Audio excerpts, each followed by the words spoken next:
All right. Hey, welcome back to the channel.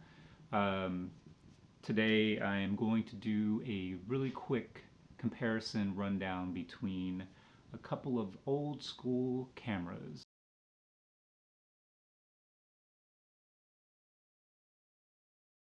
By old school, I mean 2013-ish, 2014 possibly. The first camera we are going to be comparing is this guy. The last video I did was about this one. It's the Blackmagic Pocket Cinema camera. The other camera in the comparison will be this one, the Canon C100 Mark II. The points of comparison between these two cameras are that they're both cinema cameras. C100, C for cinema, Blackmagic Pocket Cinema camera. But more importantly, and maybe controversially for 2018, is they both have a 1080p maximum resolution. So in the era of 4K and greater, you might be wondering what's the point of looking at cameras that don't even record above 1080p. I'm not going to really get into too much about that because I kind of talked about that in the video about the BIMC, and nothing's really changed. I think these cameras still meet the needs of a lot of different people. Which one of these would you want if you are going to choose a camera? If you want a cinema camera but you are limited in budget, and which one of these two 1080p cinema cameras should you get? So there's a lot of differences between the two cameras. Obviously, the first thing is that the size and form factor is vastly different between these two cameras. Another thing that is a major difference is the price point. So right now, the Blackmagic Pocket Cinema camera, why are you scratching me, retails for $995, and the Canon C100 Mark II retails for $3,500. So what do you get for $2,500 more dollars? Obviously you get a lot. Everything you see here comes with the camera. So I'm going to set this guy aside real quick and focus on the Sony C100, the Sony. I'm going to focus for a minute on the Canon C100 Mark II. You get a side grip, you get a top handle, you get an LCD and an EVF. You also get one of these batteries, a BP955 I believe they're called, and they retail for about $150 a piece. Two big selling points I think for a lot of people would be XLR inputs for external, or actually for internal audio. So you can record some pretty good audio internally to this camera. The BMP-C is limited to just your standard microphone jack, which this has as well. So if you're using something like a Rode VideoMic Pro, you can use that with this one. But the preamps in this camera are a lot better, so you can actually get some pretty good audio internally with this. The BMP-C, if you want to record audio with it, you can do that. It's not going to be that great. In order to get quality audio, you're going to need an external recorder and external microphone. This also does have an internal mic for scratch audio. Another huge feature that this camera has is a built-in neutral density filter. So try to catch the light here. It's got 2, 4, and 6 stops of neutral density built in right over the sensor. So that's a pretty big selling feature, I think, for this camera. That's something you don't see in small form factor cameras, mirrorless cameras, and DSLRs. You get a lot of functionality on the outside of the camera, so you don't have to dive into menus to do a lot of things. On the back of the camera, you have you can toggle your waveform monitor and vector scopes. On the side grip, you have a thumbstick or a little joystick to navigate through the menu, and you have a magnification button to check focus. You have a record button, and additionally you have a iris control switch. SD card slots, so you can record a redundant or a backup copy at this, so you can record the same thing to 2 cards, or you can just fill up 1 card and then automatically it'll start recording on a second card.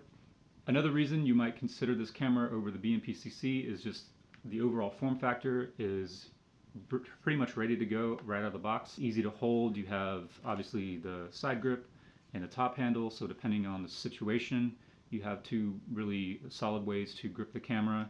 It's going to be a lot more stable than the BMP-CC is handheld.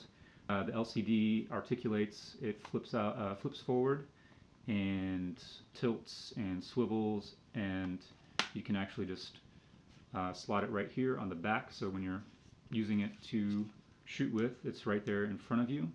In order to do handheld with this camera, I'd really recommend using some sort of additional pieces like this pistol grip, and in order to make the LCD usable outdoors, you really should add something like this.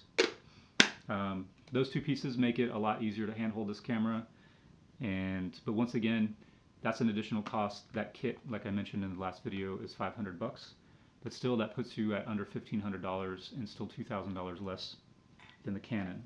Also, recording formats on the Canon C100 are not anywhere near as good as the Pocket Cinema camera.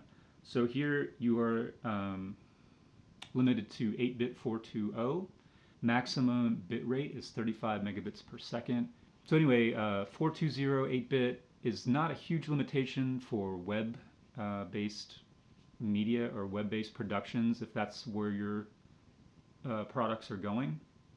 I think a lot of that talk about 8-bit versus 10-bit versus 12-bit is a little bit overblown. So I think it really depends on, obviously the price point is a major factor if you're trying to decide between these two cameras. The other factor I would say is, what is your shooting style? This is a lot more self-contained and a lot easier to use right off the bat. Another thing is to consider what are you shooting? Like, what kind of things do you shoot? If you're doing sort of like event shooting, weddings, corporate, and you don't have a lot of control over external factors like lighting, and you don't have a crew, you're pretty much operating this by yourself, definitely recommend, if you can afford it, the Canon C100. For me, I'm a film student, I'm a graduate film student, and having a camera like this that allows me to learn a lot about the post-production process, color correction, and color grading, I think there's a lot to be said for what this camera can offer you in that regard. Lens mount, so obviously the Canon has the Canon EF mount, the BIMC has the Micro Four Thirds mount. With Canon, you're pretty much limited to Canon EF lenses. With this, you can adapt it to a lot of different types of lens mounts. So you can actually adapt it to Canon EF, and you can adapt it to C mount, and you can also adapt it to Super 16. Film lenses. The good thing about Canon EF is it's been around since like the 80s, so there's hundreds of lenses, that range in prices. There's a lot of third-party manufacturers who do Canon EF. So Micro Four Thirds, on the other hand, has only been around maybe for the last decade or so. So lenses tend to be a little bit more expensive, and obviously there's not as many. But just the fact that you can adapt this to so many different types of mounts kind of negates that maybe advantage. Obviously 8-bit 420 and a $3,500 camera is kind of a bummer. The image quality really is pretty tremendous. Like I said, if you are shooting if your production is web-based, it doesn't really matter. Don't let anybody convince you or talk you into, the superiority of 10 and 12-bit color. I know I mentioned that a lot in the last video about the BMP-CC, but I think I might have been overstating it. I think what's more important as far as image quality is concerned is the dynamic range and also the ability to shoot in a log profile. Most DSLRs, let me say all DSLRs, someone hit me up if I'm wrong, don't have log profiles. Some cameras allow you to sort of adjust picture settings and you can approximate a log profile with some work, but a log profile just gives you a lot more flexibility as far as how the image is going to end up looking, and also offers a much broader dynamic range than a baked-in DSLR profile. Additionally, you get 60 frames per second in 1080 with this camera, so if you want to do some slow motion, you can do that with this, whereas with the BMP-CC, the maximum frame rate is 30. I would not spend $3,500 on this camera. I think it's too much to spend for a 8-bit 420 1080p camera. I think $900 for this, or $995, maybe is a little bit stretching it too. Once again, with a 1080 limitation, because you can get a GH4 for that amount of money and automatically move up to 4K. I still think that this camera offers a lot better image quality, a lot easier than the GH4. Dynamic range is definitely superior here, and just the codec flexibility.